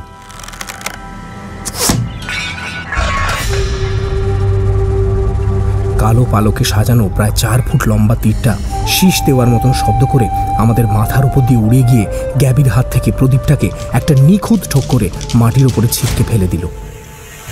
হতভম্ব গ্যাবির হাতের চেটোটা তখনও প্রদীপ ধরার ভঙ্গিতে ওপরে উঠে আছে। কেবল প্রদীপটাই সেই চেটোর মধ্যে নেই। শুধু গ্যাবি নয়, ঘটনার আকস্মিকতায় আমরাও স্তম্ভিত হয়ে গিয়েছিলাম। সেই অবস্থা কাটল একটা তীক্ষ্ণ চিৎকারে। ভাষাটা না বুঝলেও চিৎকারের মধ্যে আদেশের সুরটা পরিষ্কার। আমরা ঘুরে তাকালাম। প্রায় 30-40 ফুট পেছনে একটা উঁচু পাথরের ওপর এক বৃদ্ধ দাঁড়িয়ে আছেন। বুধদা দুটো হাত মাথার উপরে তুলে নাড়তে লাগলো। ওর দেখা দেখি আমরাও। সারা বিশ্বে সমস্ত লোক এই ইঙ্গিতের মানে বোঝে, সন্ধি প্রস্তাব। বৃদ্ধ ধনুকটা পিঠে ফেলে পাথরের ওপর থেকে লাফ দিয়ে নামলেন। তারপর বেশ লম্বা লম্বা পা ফেলে এগিয়ে এলেন আমাদের দিকে। ইতিমধ্যে গ্যাবিও ভয় ভয় আমাদের পাশে এসে দাঁড়িয়েছিল। আমাদের মুখোমুখি এসে দাঁড়ালেন সেই বৃদ্ধ। ওনার বয়স হয়তো 65-70 হবে, এবং সেই জন্যই বৃদ্ধ বলছি। কিন্তু শরীর এখনো লোহার রডের মতো শক্ত আর নমনীয়। দৃষ্টিশক্তির নমুনা তো একটু আগেই দেখেছি। ভদ্রলোক পরিষ্কার ইংরেজিতে বললেন, কোনো নতুন জায়গায় পা দিলে সেখানকার লোকাচারগুলোকে সম্মান দেবেন। আমরা এই সমাধিভূমিতে বিদেশিদের প্রবেশ পছন্দ করি না। স্যার, আমি ক্ষমা চাইছি, এরকম ভুল দুবার হবে না। বৃদ্ধের মুখে হাসি ফুটে উঠল। তিনি গ্যাবির হাতটা ধরে বললেন, আমার নাম তাশি গেলুক। শিলংয়ে মিশনারি স্কুলে পড়াশোনা করেছিলাম। তারপর ইন্ডিয়ান আর্মিতেও চাকরি করেছিলাম অনেক বছর। আমাকে নিহাংদের সঙ্গে বাইরের পৃথিবীর যোগসূত্র বলতে পারেন। আপনি কি দন্তুরা দেবীর পূজারী? সে কি, আপনি দেবী দন্তুরার নাম জানেন? বুধদা ধীরে ধীরে তাশি গেলুককে তিব্বতীয় তান্ত্রিক দেবদেবীর কথা, বৌদ্ধ ধর্মের প্রসারের সঙ্গে সঙ্গে তিব্বতীয় তান্ত্রিকদের পিছু হটে ভারতে পালিয়ে আসার ইতিহাস সবই বলে গেল। শুনতে শুনতে তাশি গেলুকের মুখে খুশির হাসি ফুটে উঠল। তিনি বুধদার হাত দুটো জড়িয়ে ধরে বললেন, খুব আনন্দ পেলাম। আপনি যে একটা প্রায় হারিয়ে যেতে বসা উপজাতি সম্বন্ধে এত পড়াশোনা করেছেন, এর থেকেই বুঝতে পারছি আপনার জ্ঞান পিপাসা কতটা প্রবল। তাও আপনি কি ঐতিহাসিক, প্রত্নতাত্ত্বিক? আমি একজন সামান্য অভিযাত্রী। চলুন আমার ঘরে চলুন, সেখানে বসেই আপনার বাকি কথা শুনব। সমাধিভূমির পেছনে গাছের ছায়ায় বেশ বড় সড়ো ঘরটাকে এতক্ষণ খেয়ালই করিনি। আমাদের নিয়ে সেই ঘরের উঠোনে কারুকার্য করা কাঠের চৌকিতে বসালেন তাশি গেলুক। উঠোনের এক কোণে একটা দাঁড়ের ওপরে একটা ছোটোখাটো ধনেশ পাখি ছিল, আর পাখিটার সঙ্গে কথা বলছিল একটা বাচ্চা ছেলে। 5-6 বছর বয়স হবে। চেহারার সঙ্গে তাশি গেলুকের চেহারার খুবই মিল। আমাদের দেখে বাচ্চা ছেলেটার মুখে বিস্ময়ের ভাব ফুটে উঠল। তাশি গেলুক তাকে নিহাং ভাষায় কি যেন বোঝাবার পরে ছেলেটা হাত জোড় করে আমাদের নমস্কার করল। তারপর দৌড়ে চলে গেল ঘরের ভেতরে। আমার নাতি নিমা তাশি, ওর মনটা খারাপ, তাই আপনাদের দেখে পালালো। কেন মন খারাপ কেন? ওর বাবা মা, মানে আমার ছেলে আর তার বউ তীর্থ করতে গেছে ভুটানে। বাবা মাকে ছেড়ে রয়েছে বলেই নিমা একটু মন মরা। না হলে দেখতেন এতক্ষণে আপনাদের ঘাড়ে পিঠে উঠে পড়ত। যাই হোক, এবার আপনাদের এখানে আসার উদ্দেশ্যটা বলুন। বুধদা ধীরে ধীরে তাশি গেলুককে সবই খুলে বলল। কিছুই লুকোলো না, এমনকি কালো অর্কিডের কথাও নয়। কালো অর্কিডের কথা শুনে তাশি গেলুক যা বললেন তা ঠিক যেন সেই প্রাচীন গাঁও বুড়েদের কথারই প্রতিধ্বনি। তারা যেমন রিচার্ড টিলম্যানকে বলেছিলেন ও ফুল এখন আর ফোটে না, তেমনি তাশি গেলুকও বেশ জোর দিয়ে বললেন ওই কালো ফুলের ব্যাপারটা সম্ভবত একটা কাল্পনিক কাহিনী হবে, কারণ তিনি কোনোদিন সে ফুল চোখে দেখেননি। তবে আমাদের দন্তুরার গুহা মন্দিরে তিনি অবশ্যই নিয়ে যাবেন। মুচকি হেসে তাশি গেলুক বললেন, কালো অর্কিড না থাকলেও সেখানে অন্য রকমের গা ছমছমে জিনিসের অভাব নেই। গ্রামের লোকেরা ঠিকই বলেছিল। আমরা যে পথ দিয়ে নিহাং গ্রামের দিকে এসেছিলাম সেই পথেরই ধারে ছিল দন্তুরা দেবীর মন্দিরের প্রবেশপথ, অথচ আমরা তা দেখতে পাইনি, পাওয়া সম্ভবও ছিল না, কারণ সেটা তো সত্যিকারের পথ নয়, পাহাড়ের গায়ে একটা সরু ফাটল। এবার তাসি গেলুকের পেছন পেছন সেই ফাটল পেরিয়ে আমরা 3 জন গুহার মধ্যে প্রবেশ করলাম। আমরা 3 জনই কেবল। টনি আর অর্ক আমাদের সঙ্গে আসতে রাজি হলো না। অপদেবীদের সম্বন্ধে ওদের ভয়টা দেখবার মতন। হাতের জোরালো টর্চের আলোয় দেখতে পাচ্ছিলাম অন্তহীন এক সুড়ঙ্গের মতন সেই গুহা এঁকে বেঁকে এগিয়ে চলেছে। এদিকে ওদিকে অসংখ্য শাখা প্রশাখা বেরিয়েছে। তার মধ্যে ঠিক রাস্তাটা খুঁজে নিয়ে পথ চলা বাইরের লোকেদের পক্ষে প্রায় অসম্ভব। সুড়ঙ্গের ছাদে আর মেঝে জমে রয়েছে নানান বিচিত্র আকৃতির স্ট্যালেকটাইট আর স্ট্যালেগমাইট। ছাদের নানান জায়গা থেকে টুপটাপ শব্দে অবিরাম জল ঝরে পড়ছে। গুহার মেঝেটা প্রথম থেকেই পেছল আর ভিজে ভিজে লাগছিল। একটু বাদে দেখলাম পায়ের নিচ দিয়ে কুলকুল করে জল বয়ে চলেছে। কিছুটা এগোনোর পর সেই জল আমাদের পায়ের পাতা ছাড়িয়ে গোড়ালি অবধি উঠে এলো। আরও একটু বাদে জল আমাদের হাঁটু ছুলো। অনুভব করছিলাম বেশ জোরালো স্রোত আছে সেই জলে।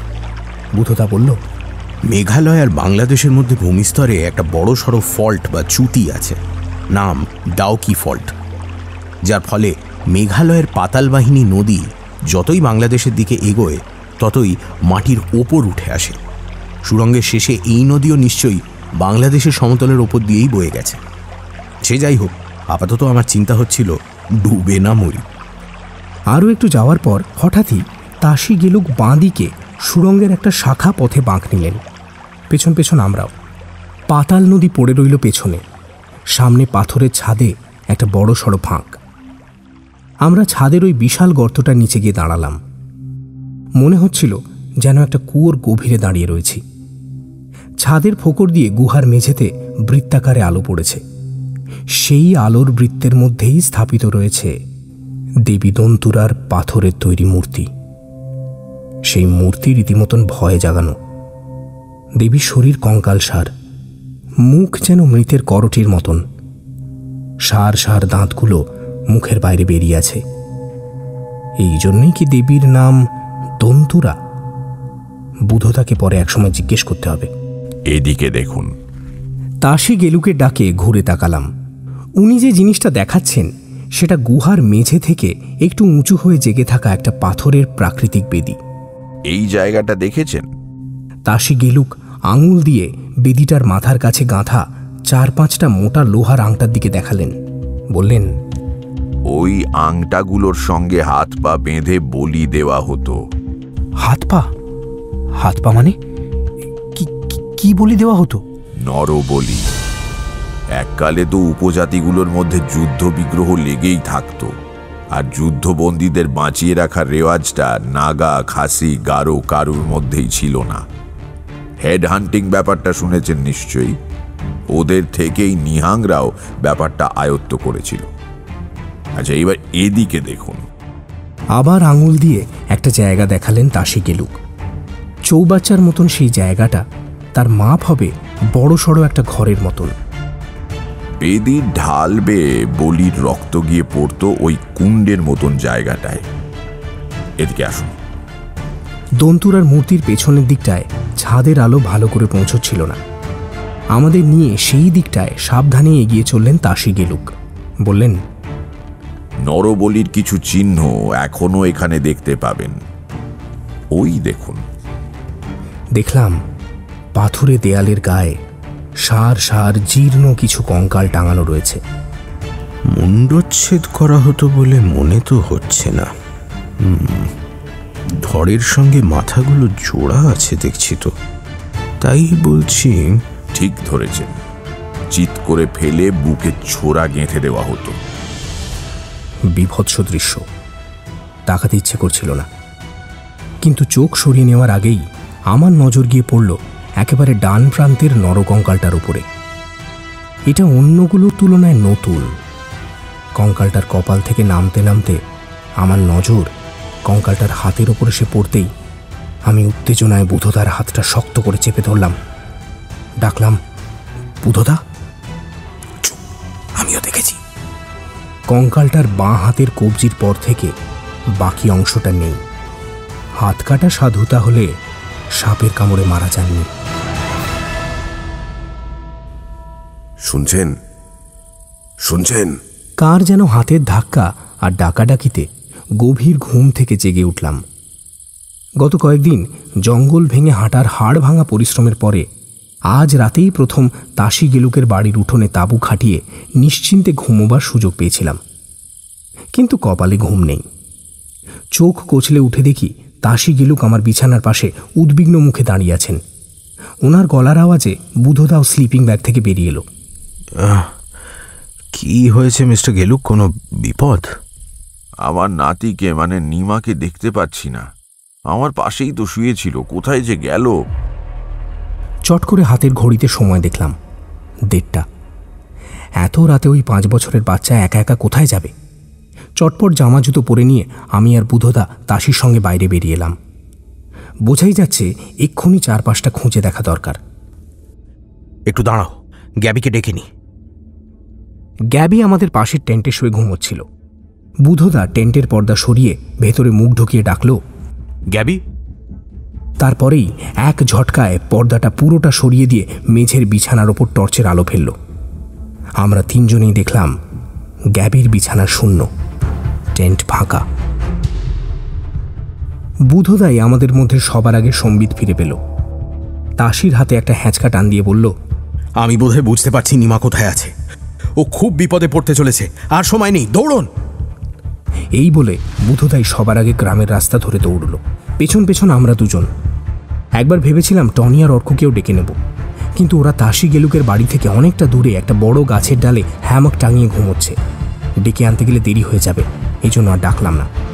বুধদা দৌড়তে দৌড়তে যে জায়গাটা এসে থামল, সে জায়গাটা আমার চেনা। দন্তুরা দেবীর গুহা মন্দিরের প্রবেশ পথ। নিমা এইখানে এসেছে? সম্ভবত তাই, চলুন দেখে নি। বুধদাকে পেছনে রেখে তাসি গেলুক এগিয়ে গেলেন। এই সংকীর্ণ গুহাপথ তার যতটা চেনা, আমাদের তো ততটা নয়। গতকালের মতনই টর্চের আলোয় পথ খুঁজে জল ভাঙতে ভাঙতে এগোলাম। এগোতে এগোতে হঠাৎই তাসি গেলুক বাঁদিকে বাঁক নিলেন। আজ এই রাতের অন্ধকারে ভাঙা ছাদের মধ্যে দিয়ে সূর্যের আলো ঢোকার প্রশ্নই নেই। তবুও তিনি যে অজস্র শাখা প্রশাখার মধ্যে থেকে কেমন করে সঠিক পথটা চিনে নিলেন, সে এক রহস্য। তবে পথটা যে ঠিকই বেছেছেন সে ব্যাপারে আমাদের কোনো সন্দেহ রইল না, কারণ সূর্যের আলো না থাকলেও দেবী দন্তুরার বেদির ওপরে আলো ছিল, ব্যাটারি চালিত ল্যাম্পের আলো। ওই ল্যাম্পটা আমাদের খুব চেনা, কলকাতা থেকে আমরাই ওটা সঙ্গে করে নিয়ে এসেছি।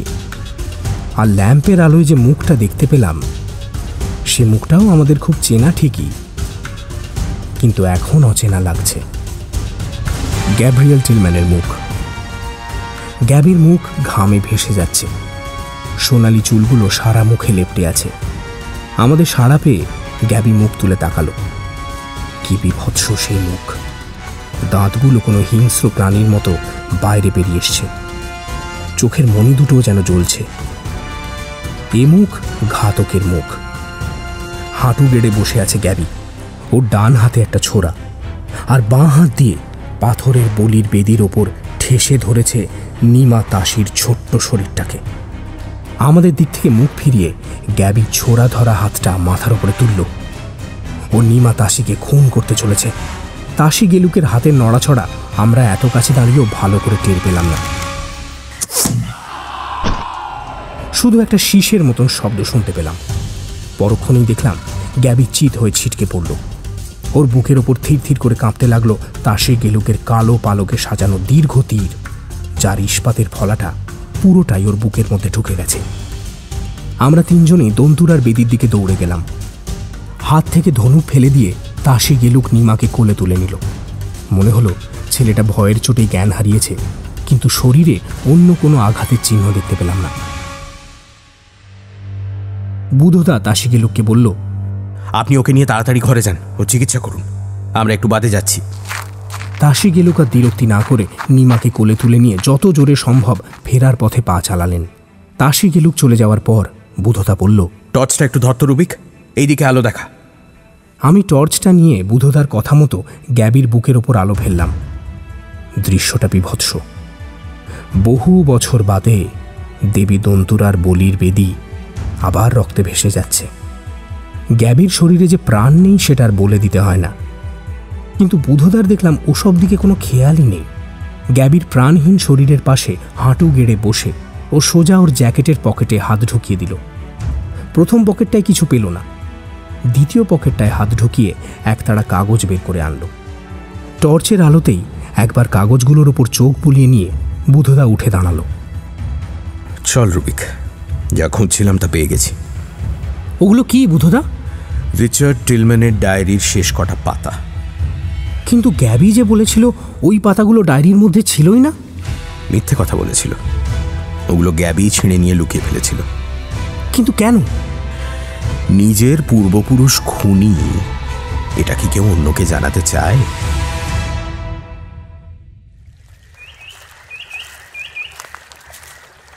পরদিন দুপুরে আমরা নিহাং গ্রাম থেকে ফিরে যাচ্ছিলাম বাঘ মারার পথে। সামনে সামনে যাচ্ছিলাম আমি, বুধদা আর দাসী গেলুক।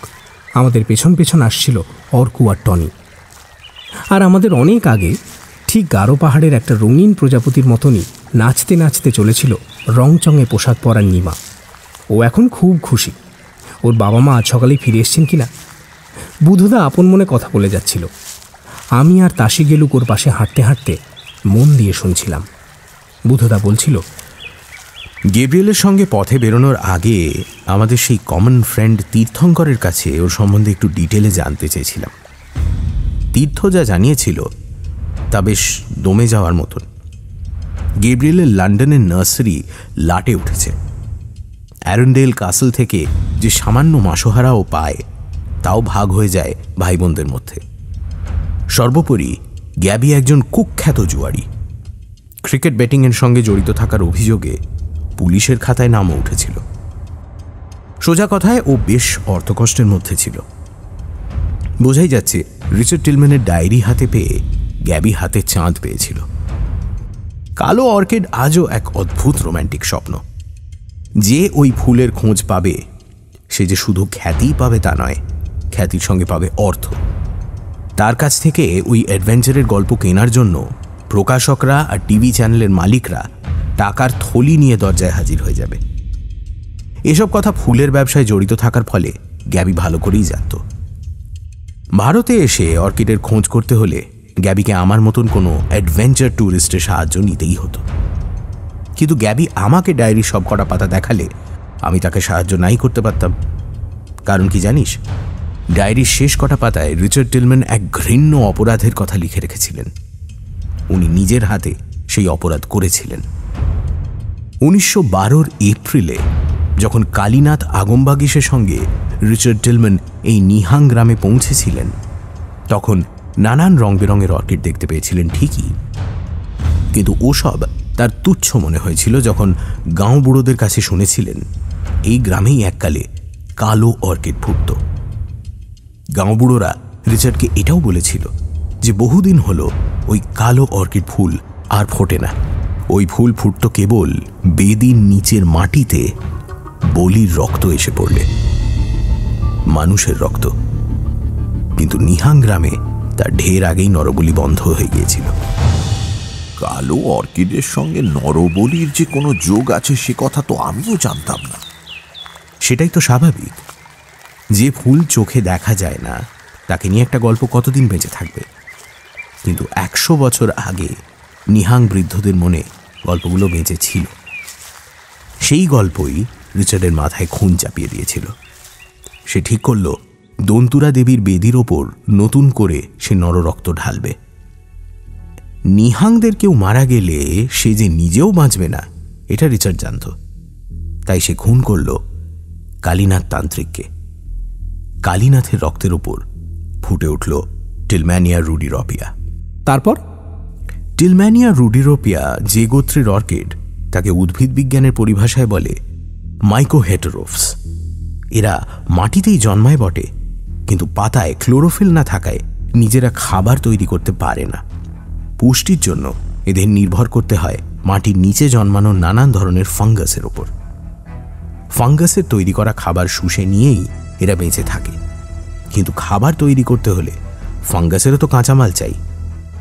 দন্তুরা দেবীর পাথুরে গুহায় নররক্ত ছাড়া আর কোনো কাঁচামাল ছিল না।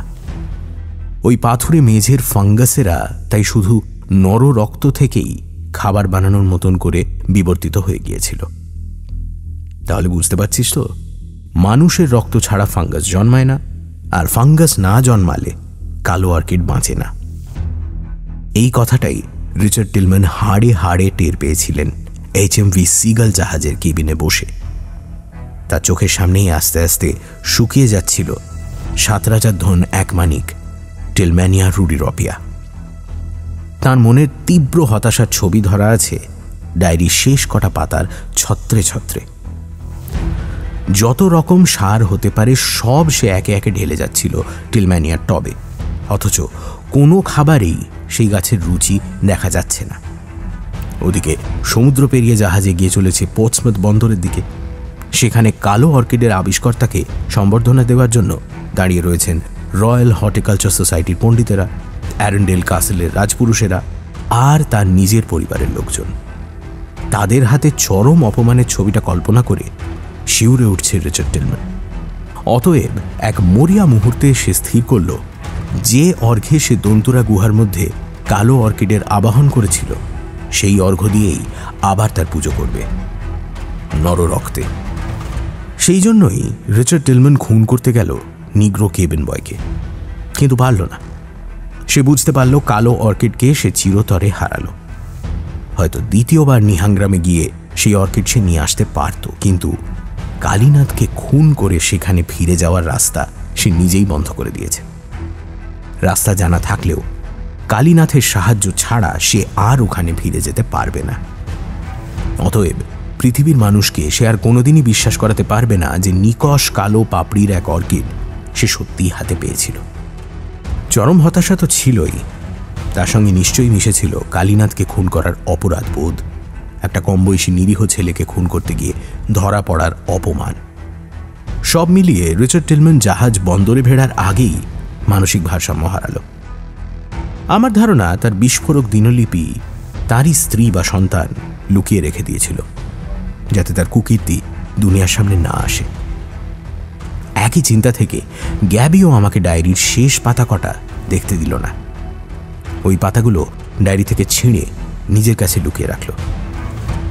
কাল রাতে সেই ছেঁড়া পাতাগুলো হাতে পাওয়ার পর দেখলাম কালীনাথের মৃত্যুর রহস্য আর রিচার্ডের উন্মাদ রোগের কারণ সম্বন্ধে আমার ধারণাটা ভুল ছিল না। কিন্তু বুধদা, ডায়েরির পাতা তো তুমি পেলে গ্যাব্রিয়েল মারা যাওয়ার পর ওর পকেট থেকে। তার আগে কি করে আন্দাজ করলে যে গ্যাব্রিয়েল তার পূর্বপুরুষের দেখানো পথেই রক্ত দিয়ে ফুল ফোটাতে গেছে? বলতে পারিস নিমার পরমায়ুর জোর ছিল।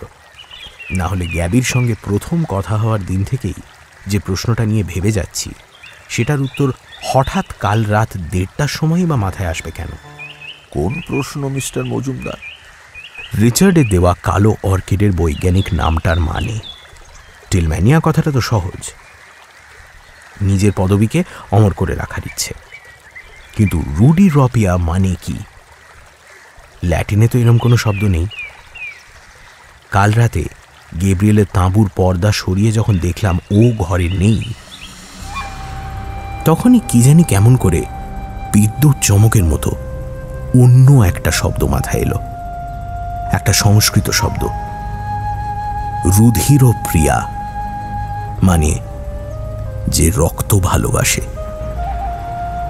কালী ভক্ত সংস্কৃতজ্ঞ পণ্ডিত কালীনাথ আগমবাগীশ নিশ্চয়ই কথায় কথায় তার বিদেশি বন্ধু রিচার্ডকে বলেছিল, ওরকম অদ্ভুত রক্তপায়ী ফুল যদি সত্যি কখনো দেখতে পাও তার নাম দিও রুধিরপ্রিয়া। রিচার্ডের অনভ্যস্ত কানে রুধিরপ্রিয়া হয়ে গেল রুডিরপিয়া। কালীনাথ স্বপ্নেও ভাবেনি তার নিজেরই রক্তের উপর ফুটে উঠবে রুধিরপ্রিয়ার ফুল। মানুষের মনের কি অদ্ভুত গতি! নিজের হাতে যাকে খুন করেছে তার শেষ ইচ্ছেটা ফেলতে পারেনি রিচার্ড টিলম্যান। কালো অর্কিডের নাম রেখেছিল টিলম্যানিয়া রুডিরপিয়া। সেই মুহূর্তেই আমি বুঝতে পেরেছিলাম কেন দন্তুরার গুহায় কালীনাথ তান্ত্রিকের কঙ্কাল ঝুলছে, কেনই বা রিচার্ড টিলম্যান মিথ্যে প্রচার করেছিল যে সে সাপের কামড়ে মারা গেছে। ভাবলাম, আমি যে কথাটা আজ বুঝতে পারলাম, গ্যাবি তো সেটা অনেক আগে থেকেই জানে। ও তো জানে কেমন করে শুকনো পাথরের ওপর ফুটে ওঠে টিলম্যানিয়া রুডিরোপিয়ার ফুল। তাহলে গ্যাবি নিশ্চয়ই নিমাকে বলি দেবার জন্য দন্তুরার গুহায় নিয়ে গিয়েছে। তারপর কি হলো সে তো তোরা নিজের চোখেই দেখেছিস। কথায় কথায় আমরা তিনজনেই দন্তুরার গুহার সামনে চলে এসেছিলাম। আমার আর বুধদার মধ্যে চোখাচোখি হলো। বুঝতে পারছিলাম আমার মতন ওরও মনের ইচ্ছে একবার গুহার ভেতরে ঢোকা। তাই হলো, শেষবারের মতন আমি, বুধদা আর তাসি গেলুক দন্তুরার বেদির সামনে গিয়ে দাঁড়ালাম। সকালের আলো ভাঙা ছাদ ফুঁড়ে এসে পড়েছে পাথরের বেদির ওপর। গ্যাবির শরীরটা গ্রামের লোক সরিয়ে নিয়ে গেছে, কিন্তু বেদির ওপর সামান্য লাল ছোপ তখনও লেগে রয়েছে। আর বেদির সামনের সেই কুণ্ডটার ভেতরে এক রাতের মধ্যেই মাথা তুলেছে এক গুচ্ছ পাতা আর ডাঁটি। প্রত্যেকটা ডাঁটির মাথায় আস্তে আস্তে দুলছে কেউটে সাপের ফণার মতো উজ্জ্বল কালো পাপড়িতে সাজানো এক বিচিত্র অর্কিড। 100 বছর পরে মানুষের রক্ত পেয়ে আবার ফুটে উঠেছে টিলম্যানিয়া রুডিরোপিয়া। সানডে সাসপেন্স ক্লাসিক্সে আজ শুনলেন সৈকত মুখোপাধ্যায়ের লেখা অর্কিড রহস্য। গল্প পাঠে দীপ, সোমক, মীর, অগ্নি, পুষ্পল। ধ্বনি পরিকল্পনা, আবহ সঙ্গীত আকাশ। প্রচার অলঙ্করণ জয়েন দ্য ডটস। পর্ব পরিচালনায় দীপ।